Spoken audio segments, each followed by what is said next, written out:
This video is going to step through some review code from Python 1. The notebook that I'm utilizing here is a Jupyter notebook. It will be available for your download either through my GitHub repo or through the Q&A section of Module 1. I'm going to step through this very quickly because there is a lot here and all of this should be review. So, first item here, data types. This is a data type of integer. You can see I'm creating a variable called myNumber, assigning the number 7. Python, as you know, automatically assigns a data type to that, assuming because I'm using a number 7 that it is an integer. And I'm just going to print the type of my number. And you can see it is just printing out the type class integer. Here's another variable I'm assigning. This time I'm doing my number and I'm assigning 9.5. Because Python sees that there is a decimal here, it is going to assume that I want it to be a float. And again, I'm going to print type my number. I did not actually have to put anything behind the decimal place to make it automatically assign as a float. I could put in 9 dot and Python would do the same thing. It would assume that I want it to be a float. Continuing on, you can also have a data type of complex. We don't really do anything with complex numbers in this course, but you should be aware that Python can utilize that number type, or that data type. So I'm just going to assign my number to 5 plus 7j, and then I'm going to print the type, and you can see that it gives it a type of complex. Also, obviously, I can assign strings. So in this case, I'm saying my word equals whatever in quotes, and then I'm going to print out the type of that, and you're going to see that's a class of string. I could have also done something like this, and because it's in the quotes, Python will automatically assume that I want it to be a string. I can do a type of Boolean. Boolean, as you know, are 1, 0, true, false, yes, no. This is the syntax that you use for Python. Here again is a variable, and I'm calling this is all review, and I'm assigning it a Boolean of true. You have to use a capital letter for it to be considered a Boolean. So TRUE, and then I'm going to print type, again, class bool. And you can also do data types of lists. Lists are ubiquitous in Python, as you know. You want to be very comfortable with them because they are used a lot. I'm creating a variable called myWords, and then I am assigning it a list of items. And lists are designated with brackets. And you can see that I've got a list of, and then the number 5 and items. And you can see that I have mixing data types, and that's okay in Python. It allows you to mix data types within your lists. And I'm going to print the type, and you can see it's type list. Tuples are similar to lists, except that they cannot be changed once they're created. So other than that, they're very similar. You can see I'm creating a variable called more things, and instead of using brackets, I'm using parentheses and a series of items. Again, I can mix type, so you can see I have text, or I have strings here, and then I have a number or an integer. So it will allow me to do this, and then when I do a type, it's type tuple. Dictionaries are also very commonly used. You can see I have a variable called people, and then I am assigning a series of key values. So in this case, the key is man, the value is adult, woman, value is adult, boy, child, girl, child, dog, animals. The important thing here is that each key cannot be reused. Obviously, values can be reused, and this is the syntax you would use. You would use braces on each end of it, and then colons between your key and your value, and then you separate them by commas. And then if I run this, you can see it's type dictionary. Okay, that's everything for data types that I needed to show you just for the quick review. Next is doing if, else, else. I'm creating a variable called this is easy equals true. So it's a Boolean, and I'm going to do an if, else. So I'm going to say if this is easy is equal to false. Remember, you need double equals when you're doing comparisons. Then print, you need to review on your own quickly. Otherwise, print practice anyway, because it's always good to practice. So if I run this, you're going to see it's going to say practice anywhere. But if I assigned this originally to false, it will follow the if path. And you can see that it says you need to review this on your own quickly. So that is just a very simple if-else statement. Here's another example. I'm saying my number equals 7, and then if my number is less than 3, print the number is less than 3, if my number is less than or equal to 6, print that it's less than or equal to 6, else print that it is bigger than 6. So it will check each one of these paths individually. So it'll say if it's less than 3, do this, nope. Otherwise, if it's less than 6, do this, nope. Otherwise, always do this. So if all of the other paths fail, you get the else path. So if I run this, you can see the number is bigger than 6. So if I make this a 5 and run it again, you can see it takes the elif path. And if it's a 2, you can see it takes the if path. Here is a try except. Try excepts are really useful for a lot of things, but specifically commonly used for checking user inputs and making sure that things are of the correct structure for your code. I'm creating a variable called I need a number, and then I'm sending it a value of a string, not giving one. And then I'm going to do a try except on this.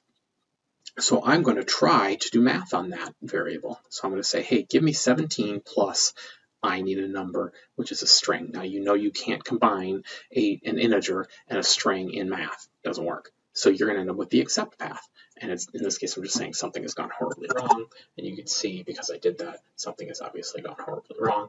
If I'd have just made this 5 and run it again, it won't do anything because I don't actually have an output. But it would have assigned my math to 22 because that would have been the output of 17 plus 5. Here's a more complicated try except. It also includes an else and a finally. So you can see user number. I'm taking a user input in this case. So remember, input is input, and then in parentheses, this is what you prompt the user for. So I'm going to prompt the user saying, give me a number, and it will be used to divide 10. So first, I'm going to try to use that input that I'm given and get a result that is 10 divided by the user input cast as an integer. Please remember that any input that comes from a user is automatically going to be assigned a string, no matter what it is. So you have to cast it to whatever data type you want to use. Even if the user types in the number 10, Python is going to assume it's a string until you tell it otherwise. So I'm casting it as an integer, and then I'm going to use the number or whatever the user input is. If the user put bad input in here, when I attempt to cast it as an integer, it's going to fail, which is going to take me down one of these except paths. Now I have multiple excepts here. You can just do a general except that says anytime an error happens, follow this except path, or you can divide your excepts out by error type. So here I have an except of value error, which means that the user didn't give a number. I also have an except of zero division error, meaning the user did not, or in this case, the user gave you a 0 as the input, so it's going to fail that way. So you can, in one case, I'm assigning, at my try path, I'm assigning result to the solution. Otherwise, I'm assigning the result this string. Otherwise, I'm doing this string. And then if the try works, so if the user gives me a proper number, then it will then go to the else or the else path and print thanks for the good number, and then finally always runs. So the thing that's tricky here is if you get an exception, the else path doesn't run. So you get try, everything works good, it will then also run the else path, and then it will run the finally path. If you give a bad number, it will try, give the exception, skip the else path, but it will still do finally. So if I run this, I'm going to run it for all these different scenarios so you can see it. So give me a number and it will be used to divide by 10. I'll give it the number 5. You can see it ran the else path. It said thanks for the good number, and then it printed out the results. So 10 divided by 5 is 2. So everything was fine. I'm going to run it again. This time I'm going to put in something in text, which is obviously going to fail on the try path, and then it's going to accept it as a value error and say you didn't give me a number. And then it's going to assign you didn't give me a number to result, and then it's going to run the finally path and print that result. Do it again.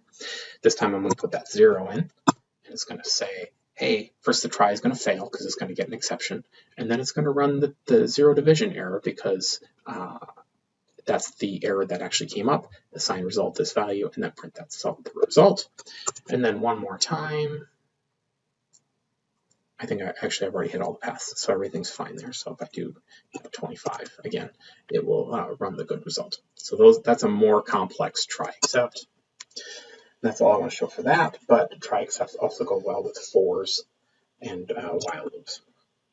So I'm just going to start with some simple stuff here. I'm going to assign a variable number of as with 0, and then I'm going to do my string of words with all of this text in it. It's a big long string. It was the best of times, it was worst of times, it was the age of wisdom, it was the age of foolishness. And I'm going to say for each letter in my string of words, if the letter equals A, I'm going to increment number of A's by 1, and then I'm going to print the result after it's all over. So what this piece of code does here is it just scans through this whole string of words, letters, and then attempts to count all of the A's.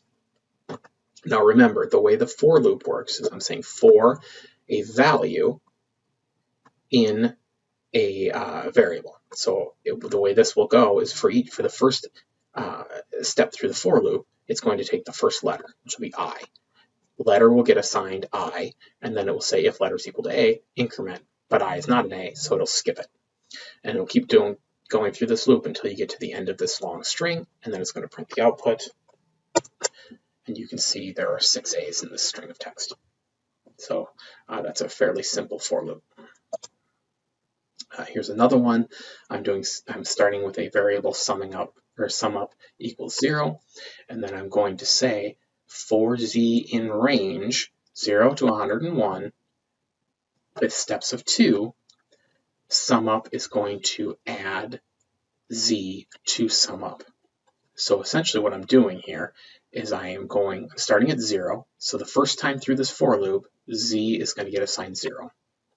And then it's going to run through the loop, and it's going to say sum up, which is already 0, add z to it, which is again 0, and then it'll go back to the beginning. And this time, because I'm stepping by 2, z will get assigned 2, and then it will do sum up again, and this time it'll be 0 plus 2, and then it'll go again, and then it'll be 4, and then 6, and then 8. So basically I'm saying 0 plus 2 plus 4 plus 6 plus 8 plus 10, etc., until I've gone through it 50 times, and then it will exit the for loop and print the output.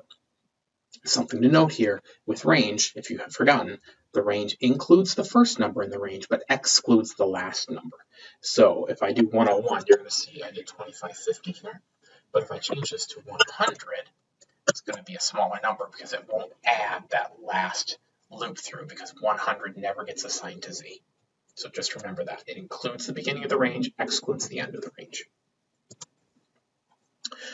Here's another one with a while loop in this case. So I'm going to say current num equals 0, sum up equals 0. I'm going to say while current num, which is currently 0, is less than or equal to 100, I'm going to add current num to sum up, and I'm going to increase current num by 2.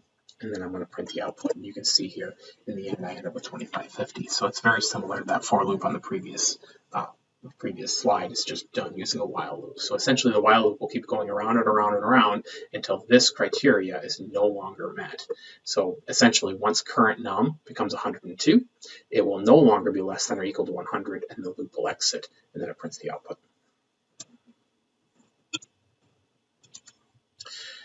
Here's another one with a while loop and try except included in that while loop. So first I'm going to create my sentinel value, bad input equals true. And then I'm going to say, while bad input continues to be true, do a try. So say, get some user input, or create a variable user input that gets input from the user, and then attempts to cast it as an integer.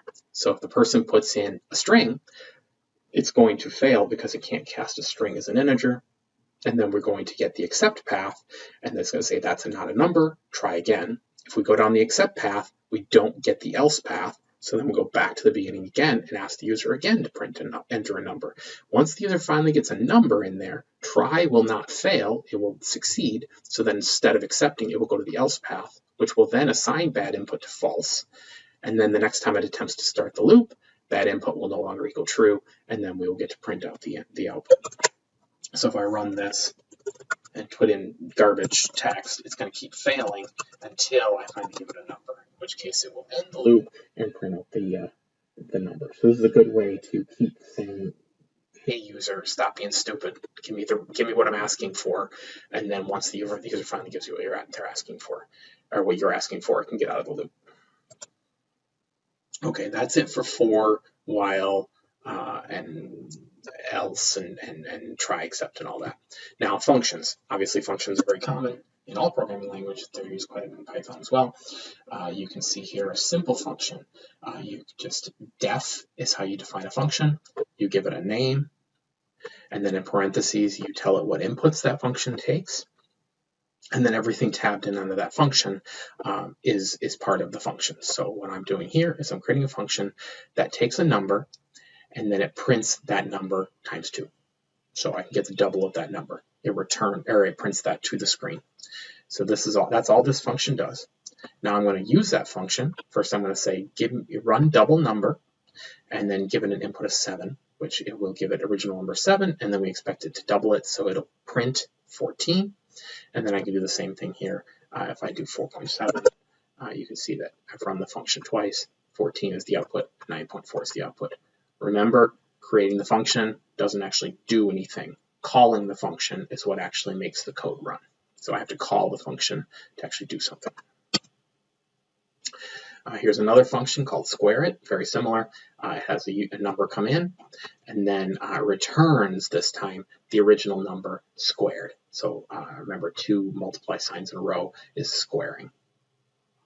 The difference here is in the previous slide, I printed it directly within the function. In this case, I'm returning it to whatever called the function. So you can see here, create the function. Now I'm going to utilize that function. I'm creating a variable first that takes a user input, says enter a small integer, and then it's going to attempt to cast it as an integer. As long as it does, everything's fine there. And then it will continue on, and it'll say while the length of a string user number is less than or equal to 7, the variable user number, will call square it, which is the function, and it will take that user's number, and then it will say the smallest 7-digit number square of user number is whatever that is. So you give it a number, and then it will keep squaring it until it gets to a size of 7, and then it will return the smallest 7-digit number. So if I run this now, it's kind of a little bit confusing. Put in 4.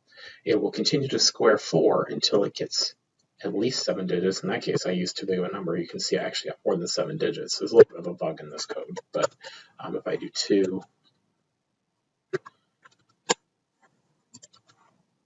okay, 7's a good one, I guess, because it kept it at least at 7 digits. So I'll come back and fix that later. But the point of this is that it will continue calling the function within the while loop as long as the length of the output of that function is less than or equal to, or is less than 7, and then it will output the next number. Okay, object-oriented programming. If you remember, this is all about classes and objects. We'll do a couple of these quick. Here I'm creating a class called boat. And in that class, first thing I'm doing is I'm doing def dunders, the 2 underscores, init. And then I always start with self. And then these are the attributes of that class: style, motor type, and size. And then colon, and then I can do self.style equals style, self.motor type equals this, self.size equals size. If I run this, I have now created a class boat. That's it. Remember, classes are just blueprints. Until I use them to create objects, they don't actually do anything. It's just a blueprint to create objects. So here, I'm going to instantiate some objects. You can see I'm creating an object called jet ski, and it is going to be type boat, using that boat class I just created, and then I'm going to give it these attributes: fast, jet, small, and then another object called pontoon, again type boat, slow, propeller, large. So I'm creating an object of that type class with these attributes. And again, nothing's come to the screen. I've created my objects now though. And now I can access those objects in my program. So I have an object of type, or called jet ski of type boat. I can print out jetski.size, and I can also print out pontoon.motor type, and those I can access those attributes of those objects. I can also change attributes of the objects after they've been created. So you can see I've got jetski.size. I'm going to change it to big, and then I'm going to print it. Previously it wasn't big, but now I've overrode the attribute of the object after the object was already created. I'm going to recreate that class again with a little more detail now. This part up here is the same. These are the same attributes as before, but now I'm going to create some methods within that class. So these methods can work on objects or attributes within that class. So you can see I've got boat info is a method, and it's just going to return information about the object once the object's created. So I can say this boat is, and you can see here I can grab self.style right here. So whatever style is created for the object can get printed, as well as motor type and the size. And then this other method is called isItMySize, and then it takes self, which means it uses itself, but it also takes a user input called size. And it's going to take an input from the program and say if size is equal to self.size, it would print yes, this is the right size. Otherwise it would say sorry, this is not the right size. So if I go ahead and create this class, I'm going to instantiate. Hold on, I got to back up a few slides to reinstantiate my jet ski.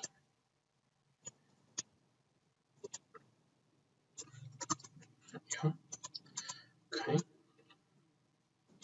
Now if I go ahead and run this, you can see now I've recreated my jet ski object, and now I'm going to print the boat info using the boat info method.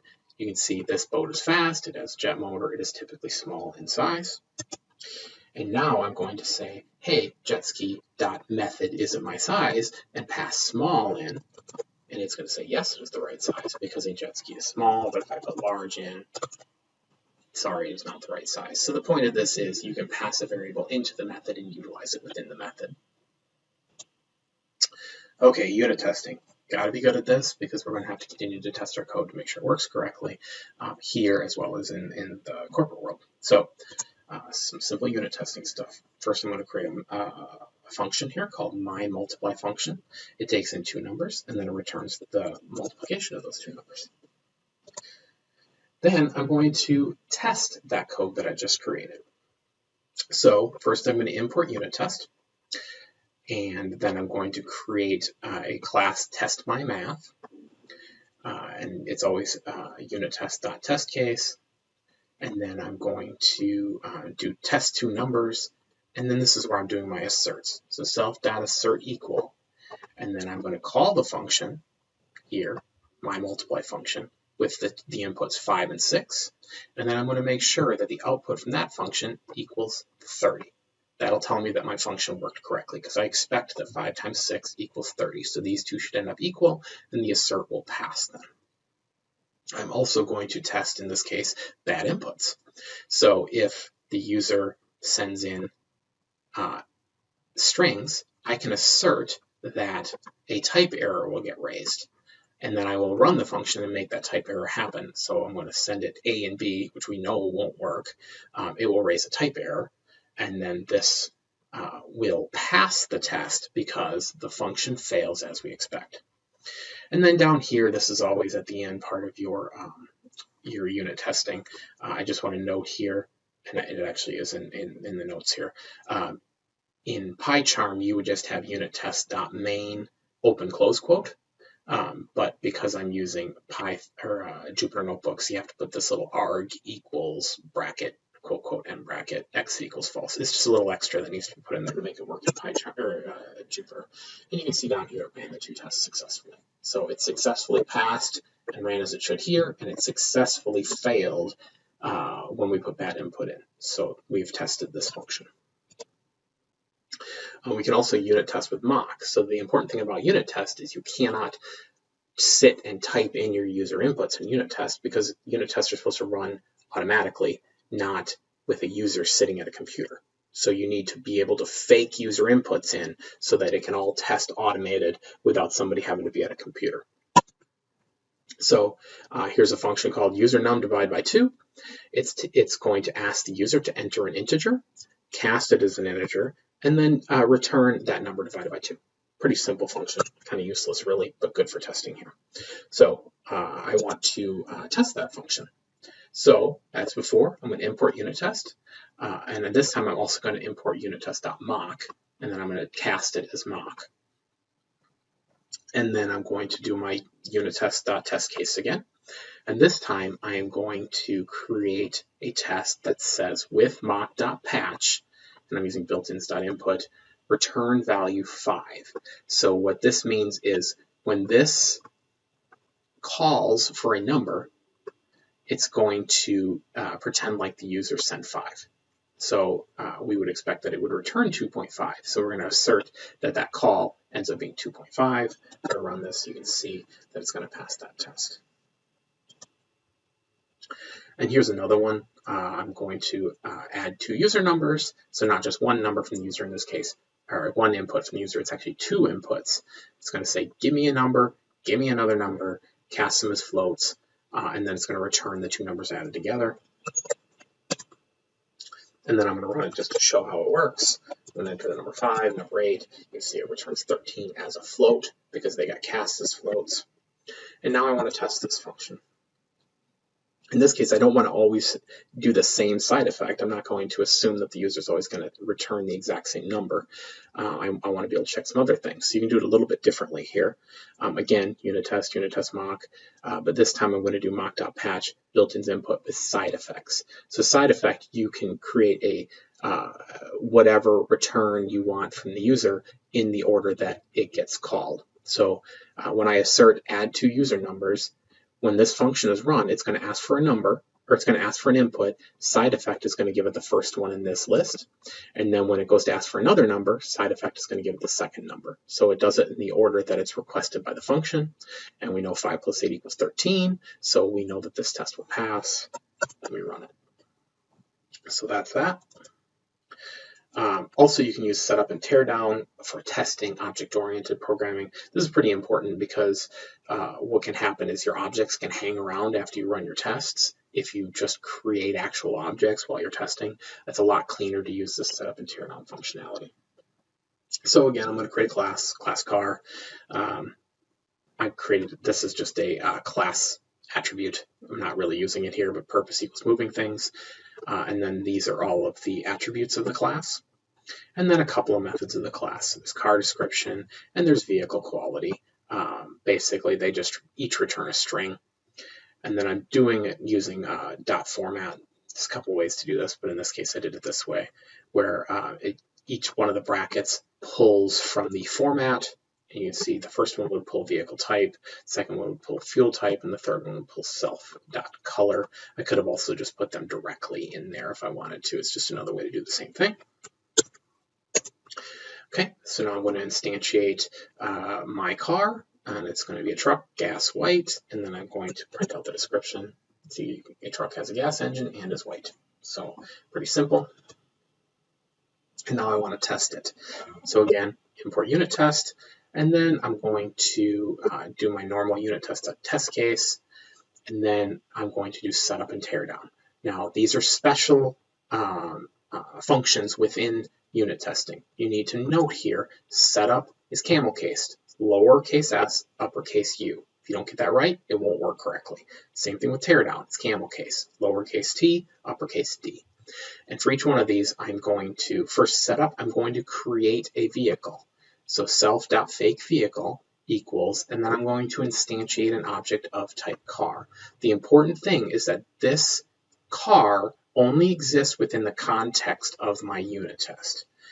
Each one of my test groups, this test group, when it's started, will run setup, and then once this section is completed, it will run teardown. So first I go, okay, I want to start doing test car attributes. It will then create fake vehicle. And then once I get done with this last assert in that group, it will run teardown, which in this case deletes my fake vehicle.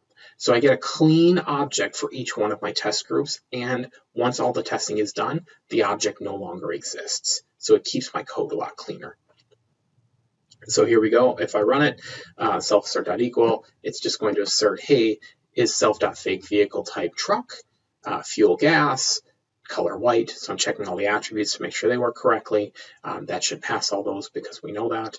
And then the methods, just to make sure that when I run the methods for my fake vehicle, that the text comes out correctly. So all of these should work, and I will get my random tests successfully, and then everything's fine. So that you want to make sure you're comfortable with using setup and teardown in any cases where you're using object-oriented programming. That's all I have for the review stuff. I know this was a long lecture, but there's just a lot here. But again, most of this should be review. And after this, next week, we can start getting into some new stuff we haven't seen before.